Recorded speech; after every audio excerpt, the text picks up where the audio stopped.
My name's Rico, and today we're making Pavlova, which is a New Zealand-Australian meringue dessert.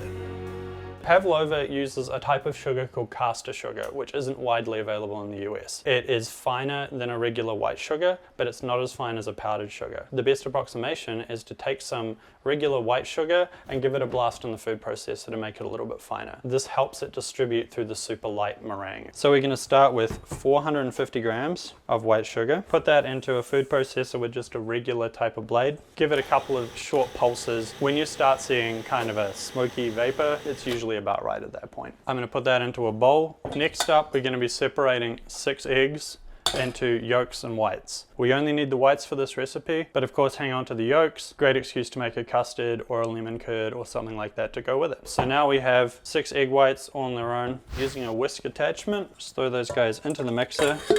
So now we've been whipping it for a few minutes and it's got to the point where it's forming soft peaks and it's holding its shape. Now we start adding the caster sugar just gradually to integrate. We're going to add 1 teaspoon of good vanilla essence and 1 teaspoon of vinegar. I'm using apple cider vinegar. White vinegar would be the classic choice. And finally, 2 teaspoons of cornflour or cornstarch, and this just helps it hold together a little bit while it's baking. We'll continue to let that beat for another 1 to 2 minutes, making sure that it's well integrated, and that's really the key thing. If you don't beat it enough, it may collapse during baking. So now we transfer this onto a baking sheet that's been lined with tin foil.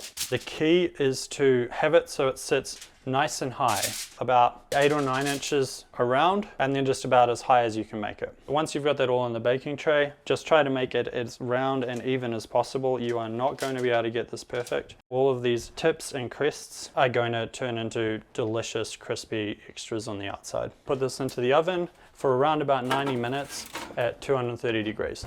To go with the pavlova, traditionally it's served with some kind of fruit. So I'm going to make a raspberry coulis, which is essentially like a reduced raspberry sauce to go on it. We're going to start with about a 1/4 cup of cold water and about 300 grams of raspberries, and finally around about 40 grams of sugar. We essentially wait for this to come up to a simmer. Now it's just getting to the point where we've got a rolling boil going on, and we're just going to leave that for a few minutes and let it reduce a little. After the pavlova, it's been in the oven for 90 minutes at 230. We just turn the oven off, completely off, but do not open the door.